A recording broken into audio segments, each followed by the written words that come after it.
오늘 우리에게 주시는 하나님 말씀은 사도행전 21장 37절에서 22장 16절입니다. 바울을 데리고 영내로 들어가려 할 그때에 바울이 천부장에게 이르되 내가 당신에게 말할 수 있느냐? 이르되 네가 헬라 말을 아느냐? 그러면 내가 이전에 소요를 일으켜 자객 4,000명을 거느리고 광야로 가던 애굽인이 아니냐? 바울이 이르되 나는 유대인이라 수읍이 아닌 길리기아 다소시의 시민이니 청컨대 백성에게 말하기를 허락하라 하니 천부장이 허락하거늘 바울이 층대 위에 서서 백성에게 손짓하여 매우 조용히 한 후에 히브리 말로 말하니라.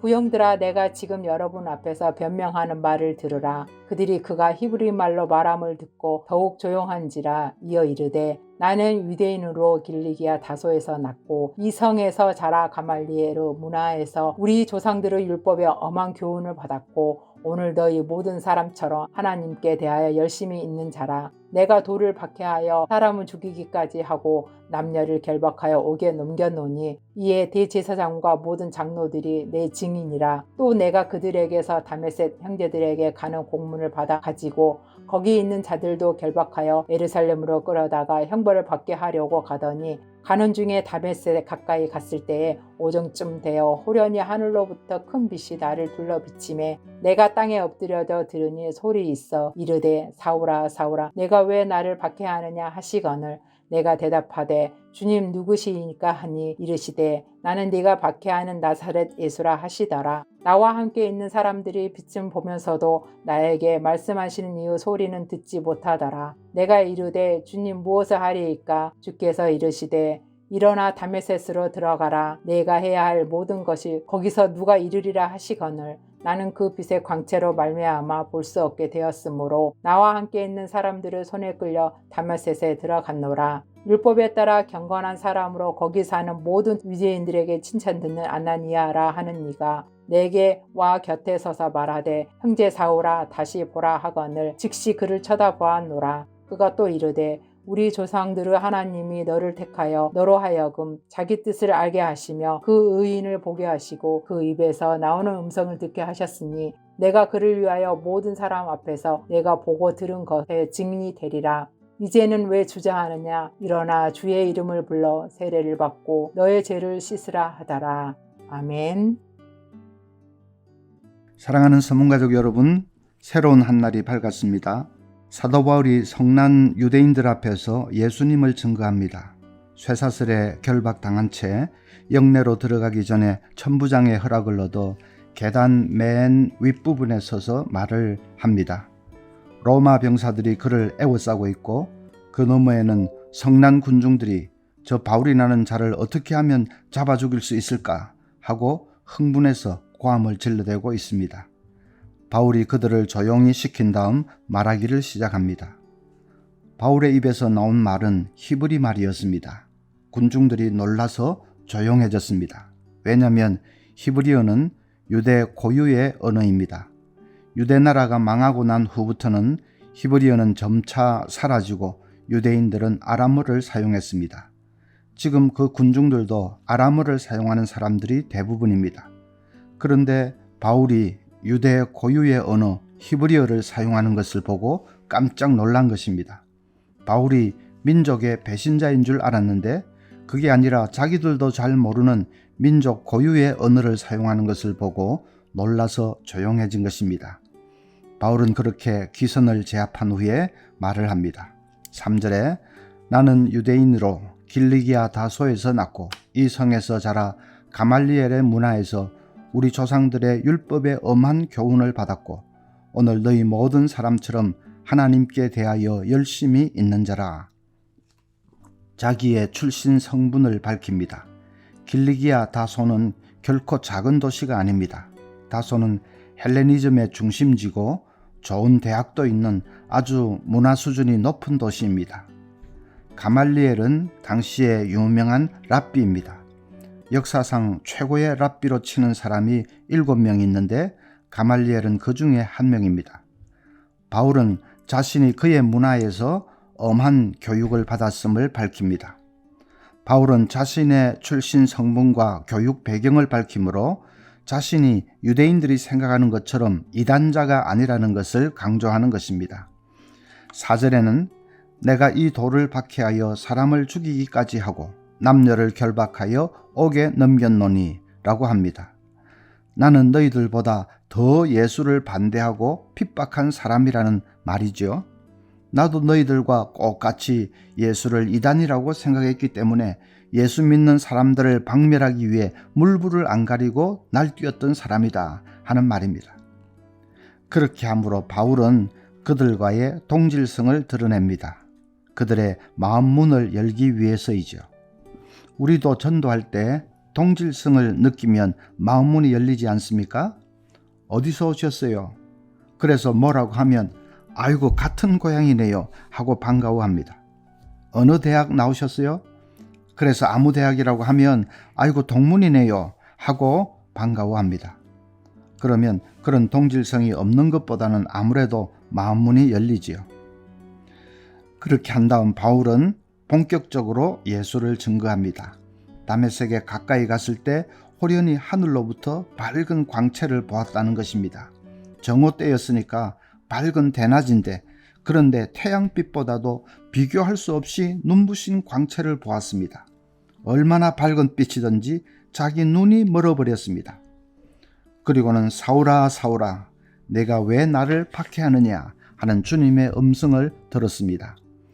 그렇게 부활하신 예수님을 만났고 예수의 제자인 아나니아를 통해 다시 볼 수 있게 되었고 예수의 증인으로 살라고 하는 사명도 받게 되었습니다.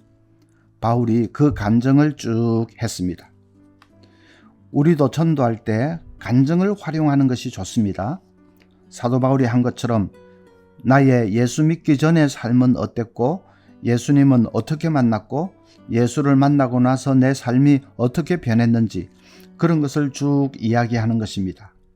성경을 가지고 논쟁을 하려고 하면 안 됩니다. 상대방을 설득하려고 할 필요도 없습니다. 그냥 내가 만난 예수님을 말하고 그로 인해 내 삶이 어떻게 놀랍게 변했는지를 말하는 그것보다 더 강력한 전도가 없습니다. 15절에도 내가 그를 위하여 모든 사람 앞에서 너의 보고 들은 것에 증인이 되리라. 증인이 되라고 했습니다. 증인이란 자기가 보고 들은 것을 그대로 증거하는 사람 아닙니까? 내가 만난 예수님, 내가 체험한 예수님, 그것을 그대로 전하면 됩니다. 전도자란 보고 들은 것을 그대로 전하는 증인입니다. 특별히 오늘 말씀에서 사도 바울의 뜨거운 열정을 주목해서 보십시오. 그는 유대인 폭도들에게 많이 맞았습니다. 병사들이 출동하지 않았다면 그 자리에서 맞아 죽었을지도 모릅니다. 21장 35절에 바울이 층대에 이를 때에 무리의 폭행으로 말미암아 군사들에게 들려가니 라고 했습니다. 얼마나 맞았든지 제대로 걸을 수도 없어서 들려서 갈 정도로 맞았습니다. 그런데도 영내에 들어가기 전에 천부장에게 잠시만 멈춰주세요. 말할 기회를 잠시만 주세요. 하고는 전도를 합니다. 자기 몸 하나 추스르기 힘든 사람이 전도를 합니다. 그에게는 생명을 살리는 일보다 더 중요하고 시급한 일은 없습니다. 22장 1절에도 부형들아 내가 지금 너희 앞에서 변명하는 말을 들으라 하더라. 부형들아 하는 것은 아버님, 형님들 하는 말입니다. 극도의 존칭이죠. 지금 그들은 이성을 잃고 자기를 짓밟아 죽이려고 하는 사람들입니다. 얼마나 맞았든지 몸을 가누지도 못하고 군사들에게 겨우 들려서 가고 있습니다. 그런 원수 같은 사람들에게 말을 하는데 첫마디가 야 이 폭도들아 그래야 하지 않겠습니까? 그런데 바울은 아버님들, 형님들 합니다. 바울이 공회 앞에 섰을 때도 마찬가지입니다. 23장 1절에 바울이 공회를 주목하여 가로되 여러분 형제들아 오늘날까지 내가 범사의 양심을 따라 하나님을 섬겼노라. 형제들이여 하고 부릅니다. 그것은 그들에게 단순히 호감을 주려고 하는 것이 아닙니다. 바울은 그 군중들을 진심으로 형제로 여겼습니다. 일찍이 구원의 약속을 받았지만은 그것을 놓쳐버리고 방황하는 형제로, 잃어버린 형제로 보았습니다. 그들을 바라볼 때 마음이 너무나 아픕니다. 지옥길에 처해 있는 그 무리들이 너무나 불쌍하고 안타깝습니다. 그래서 자기 몸 아픈 것은 다 잊어버리고 힘을 다해서 복음을 전하는 것입니다. 바울은 로마서 9장 1절부터에도 이렇게 토로했습니다. 내가 그리스도 안에서 참말을 하고 거짓말을 아니하노라.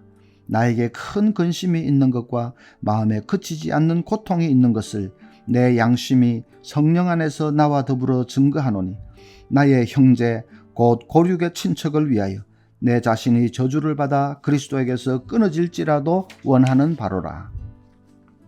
나 자신이 그리스도에게서 끊어질지라도 그들의 구원을 원한다. 마음의 아픔이 얼마나 크면 그렇게까지 말하겠습니까? 그 마음은 우리 주님을 본받은 것입니다. 주님도 자신이 하나님으로부터 끊어지더라도 인생을 구원하기를 원하셨습니다. 엘리 엘리 라마 사박다니 나의 하나님 어찌하여 나를 버리시나이까. 절규하면서도 기어코 십자가의 길을 가셨습니다. 여러분, 우리에게도 그 아픔이 있어야 합니다. 예수 믿으면 기쁘고 즐겁지요. 그러나 기쁘기만 하면 안 됩니다. 아픔도 있어야 합니다. 주일날 온 성도가 함께 예배드리면 참 마음이 기쁘고 즐겁습니다. 말씀이 힘이 되고 은혜가 되고 참 행복합니다. 그런데 문득 돌이켜보면 그 자리에 내 부모님이 없습니다. 부모님은 이 귀한 복을 알지 못하고 여전히 죽음의 길에 처해 있습니다. 그래서 그만 눈물이 나는 것입니다. 마음이 견딜 수 없도록 아려오는 것입니다. 천국에 대해 설교를 들으면 마음이 참 기쁘고 감사하지요. 우리에게 그런 소망이 있다는 것이 황홀하기까지 합니다. 그런데 문득 내 형제가 떠오릅니다. 내 친구가 떠오릅니다. 그들은 이 소망을 알지 못하고 여전히 지옥길로 향하고 있습니다. 그래서 마음이 아파오기 시작합니다. 참 성도라면 그래야 합니다. 기쁨의 순간에는 언제나 아픔도 함께 해야 합니다. 아픔이 영성입니다. 영이 잠들어 있는 사람은 아무 아픔이 없습니다. 그러나 영이 깨어있는 사람은 아픔이 있습니다. 그 아픔 때문에 전도하는 것입니다. 여러분, 우리에게도 그 아픔이 있기를 바랍니다. 예수님 알지 못하고 지옥길로 달려가는 사람들 바라볼 때마다 견딜 수 없는 아픔을 느껴야 합니다. 그래서 때를 얻든지 못 얻든지 열정을 다해 전도하는 우리들이 되기를 바랍니다. 사도 바울이 맞아서 만신창이가 된 몸 그대로 층대에 서서 힘을 다해 전도하는 그 장면을 늘 머릿속에 간직하면서 우리도 힘써 복음을 전하는 삶을 살 수 있기를 바랍니다. 오늘 아침에 두 가지 기도할 것은, 먼저는 때를 얻든지 못 얻든지 마음의 아픔을 가지고 늘 전도하는 우리들이 될 수 있도록 그렇게 기도하시고, 또 하나는 이제 주일학교에 여름 수련회 성경학교 여름 사역을 준비하고 있는데 잘 준비해서 이 여름에도 우리 다음 세대가 하나님을 인격적으로 만나는 그런 축복의 기회가 되도록 기도해 주시기를 바랍니다.